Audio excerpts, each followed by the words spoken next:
자신의 한계를 인정하라. 여러분 고수요 하수요? 고수라고요? 아직도 본인의 한계를 모른다는 얘기입니다.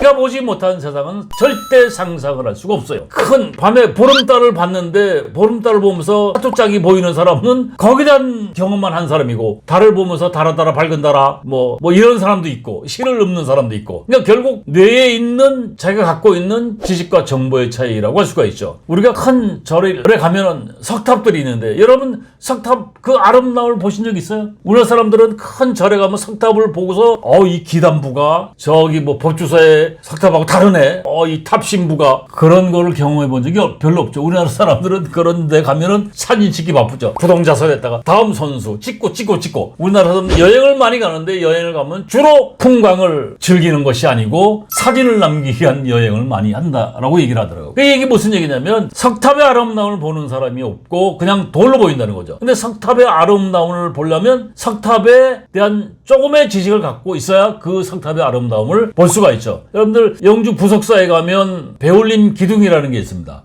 보통 기둥이 이렇게 예쁘게 돼 있는데 이게 삐뚤빼뚤 돼 있어요. 배울림 기둥의 아름다움을 볼 수 있는 사람이 있겠어요? 그러니까 배울림 기둥의 의미를 아는 사람이 그 아름다움을 볼 수가 있는 거죠. 그래서 사람은 아는 것만큼 느끼고 느낀 것만큼 볼 수가 있다. 그러니까 유홍윤 교수가 나이문화유산 답사기에 사랑하면 알게 되고 알게 되면 보이나니 그때 보이는 것은 전과 같지 않으리라. 그러니까 자기가 보지 못한 세상은 내 그림을 그려갈 수가 없습니다. 직장인들도 마찬가지예요. 직장에 어렵게 들어가서 직장이라는 그 바운더리 경계 안에서 봉급쟁이의 직장인의 즐거움을 만끽하면서 세상과 단절을 하게 돼 있어요. 그래서 세상을 잘 모른다고요. 그런 상태에서 회사를 떠나게 됐을 때 경쟁력이 있겠어요, 없겠어요? 천하라 상체 출신의 이사라는 사람이 있습니다. 진시황을 경영한 이사라는 사람이 젊은 시절에 이제 우리로 말하면 오지 중에 오지 산청에서 면서기 하던 사람이에요. 지방에서. 근데 이 양반은 이제 부모님한테 이제 땅도 물려받고 공무원을 하니까 죽을 때까지 먹고 사는 건 진짜 지장이 없죠. 근데 한때는 이제 보직을 관청의 곡식 창고를 관리하는 관리가 됐었는데,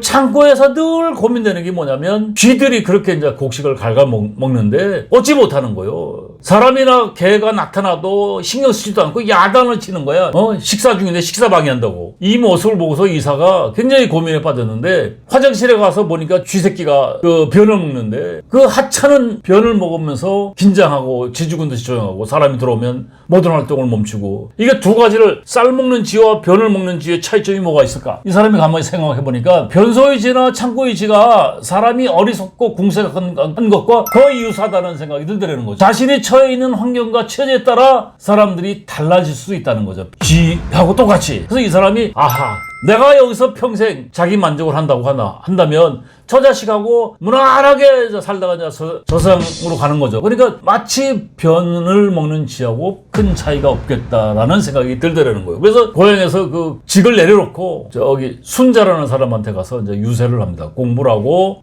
자기는 이제 그 천하를 한번 다스려 보겠다고 해서 이제 제왕학이라는 공부를 해서 세상을 보니까, 그때 이제 진나라가 뜨는 나라였어요. 자기 초나라는 작은 나라였고, 진나라에 가서 진시황을 만나서 황제로 만들어서 천하통이라는 사람이 이제 이사라는 사람인데, 화장실에서 변을 먹는 쥐를 보다가 자기를 연관을 시켜서 깨우쳐서 세상에 나가기 위한 노력을 해서 천하를 경영했다라고 생각을 합니다. 그래서 여러분들 어떻게 하면 세상살이에 대한 지혜를 가질 수 있을까? 그런 식견을 가질 수 있을까? 직장인이 언젠가는 무림의 강호에 나온다라고 하면 팔거리를 쉽게 얘기하면 내공을 만드셔야 되는데, 그 내공, 세상에서 통할 수 있는 내공을 만드시려면 여러분이 역량 개발을 하셔야 돼요.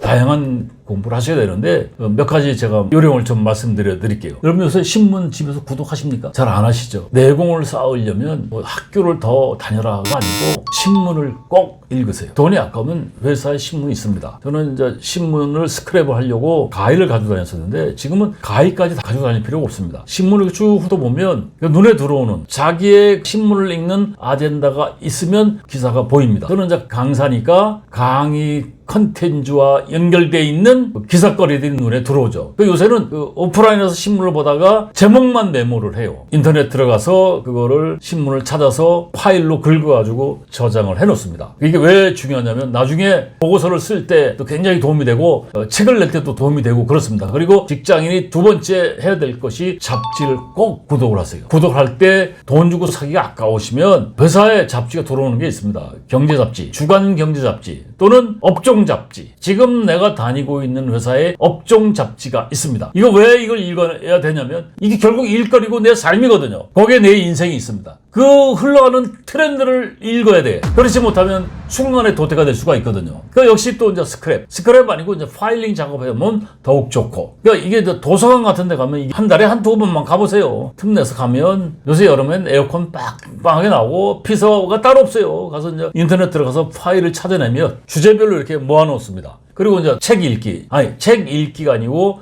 저는 책핵이라고 하는데 책을 어떤 사람 보면 아주 간절하게 밑줄 쫙 기호 붙이고 표지에 붙이고 이런 거 없이 그냥 깨끗하게 읽는 사람도 있어요. 대대손손 물려줄 것도 아닌데 책은 가급적이면 지저분하게 밑줄 쫙 기호 붙이고 표지에 붙이고 그거 나중에 버려도 돼요. 그래가지고 뭐 이력서를 만들면 더욱 좋고 이력서까지는 필요 없고 밑줄 쫙 기호 붙이고 표지에 붙이면 그게 나중에 또 좋은 주제거리가 돼요. 그리고 여러분 세상살이 된 지식 팔거리를 만들려면 네 번째 교육을 다니면 좋습니다. 그럼 회사 다니는데 그 직장인의 봉급쟁이 회사에서 교육시켜주거든요. 또는 교육에 대한 여러분이 탐색을 해서 여러분 역량 개발하는 데 도움이 될 수 있는 교육을 여러분이 찾아서 서치해서 다녀보세요. 여러분 돈 내고 교육을 다니시면 몰입을 합니다. 그리고 교수님하고 유대관계를 갖기 위한 노력을 합니다. 그러면 여러분이 뭔가를 얻을 수가 있어요. 다양한 사람들과 교류의 폭을 넓혀라. 그러니까 이것도 이제 뭐 나중에 말씀드리겠지만 살아가는 모습이 다르면 살아가는 먹거리를 달리 가지고 있거든요. 그러면 그 먹거리가 다른 사람은 생각도 다르고 보는 세상도 달라요. 그 사람을 통해서 그런 사람하고 교류를 하면 살아가는 방법을 또 많이 얻을 수가 있습니다. 가끔은 일상에서 탈출해서 여행을 떠나라. 남들이 어떻게 살아가는지를 보면 또 세상살이의 방법을 알 수가 있습니다. 저는 제 직업이 상당히 고마운 게 다양한 사람들의 살아가는 모습들을 볼 수가 있어요. 그 모습에 사업의 아이템이 있을 수가 있거든요. 그러니까 사람은 아는 것만큼 느끼고 느낀 것만큼 볼 수가 있기 때문에 자기가 보지 못하는 세상은 절대 상상을 할 수가 없습니다. 세상을 볼 수 있는 눈은 지금 제가 말씀드린 신문 읽기, 잡지 읽기, 책 읽기, 책 캐기, 내 돈 내고 교육을 다녀라. 다양한 사람하고 교류의 폭을 넓혀라. 그리고 가끔은 여행을 다녀라. 그러면 현재 자기 모습을 볼 수가 있습니다. 서울대 최인철 교수가 쓴 프레임이라는 책에 지혜라는 말이 있습니다. 지혜의 정의가 자신의 한계를 인정하는 것이 지혜라고 합니다. 그러니까 직장인이 무림에 나올 때 본인의 한계, 본인이 고수인지 하수인지를 잘 모른다는 거죠. 90% 이상이 고수가 아니고 하수라는 거예요. 과거에 좋은 스펙을 만들었다 하더라도 직장을 떠날 때 90% 이상이 하수라는 것을 마음속에 깊이 새기셔야 됩니다. 그래서 여러분들 21세기에 살아가는 여러분들이 전문가로서의 역량을 갖추려면 다른 분야에 대한 상식과 포용력을 가지셔야 됩니다. 무슨 얘기냐면 지금 다양성의 시대, 불확실성의 시대라고 하지 않습니까? 내가 전공 하나 가지고 버틸 수 있는 세상이 아니거든요. 그래서 다양한 세상하고 교류할 수 있는 상식과 포용력을 만들어내시려면 여러분 결국 공부를 하셔야 돼요. 그리고 두 번째, 자신의 한계를 인정하라. 여러분 고수요 하수요? 고수라고요? 아직도 본인의 한계를 모른다는 얘기입니다. 겸허한 자세를 만드시고 그리고 가장 중요한 건 저 세상 갈 때까지 끊임없이 공부를 하셔야 돼요. 제가 이제 논어를 조금은 읽어봤는데 기억에 남는 건 딱 하나. 하기 싫으시면 불영요로라. 배우고 때때로 익히면 이 또한 즐겁지 아니한가. 여기에서 습이라는 게 끊임없이 공부한다는 습관이라는 뜻입니다. 그래서 끊임없이 공부를 해야 나이 먹어서도 성장할 수가 있습니다. 근데 우리는 스펙을 만들겠다고 노력하는 그 시간에는 어쩔 수 없이 공부를 하지만 직장이라는 좋은 행복한 울타리 안에 들어가면 공부한다 안 한다? 공부 안 합니다. 제가 강의 중에 교육생들한테 물어봐요. 부장님 올해 책 몇 권 읽으셨어? 거짓말이 아니고요. 책 한 권 읽지 않은 사람이 80%예요. 그래가지고 본인들의 한계를 스스로 만드는 거예요. 그리고 네 번째, 21세기를 살아가시려면 긍정적인 마인드를 가지셔야 됩니다. 근데 우리나라 사람들은 사고가 긍정적이기보다는 부정적인 사고가 더 많습니다. 그리고 5번째 커뮤니케이션 스킬. 이 커뮤니케이션은 진짜 공부 많이 하셔야 돼요. 그래서 21세기 전문가가 갖춰야 될 역량의 첫 번째가 다른 분야에 대한 상식과 포용력. 왜? 다양성의 시대에 다양한 전공을 가지고 있어야 됩니다. T자형 인간이 돼야 되는데 나중에 다시 이제 말씀드리기로 하고 본인의 자신 한계를 이제 잘 새겨보셔야 돼요. 사람은 성장하기 위해서는 어쩌거나 공부를 하셔야 됩니다.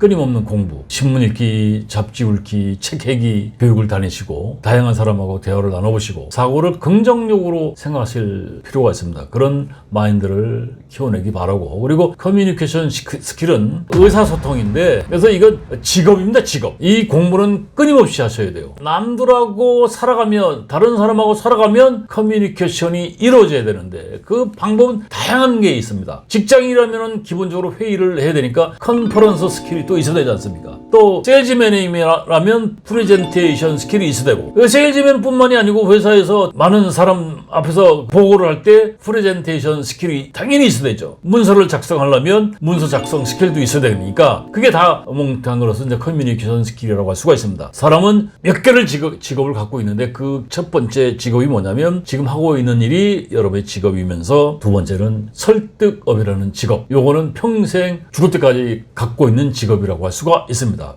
이런 역량을 갖고 있어야 경쟁력을 갖추면서 은퇴 없는 삶을 살 수 있다라고 생각이 됩니다.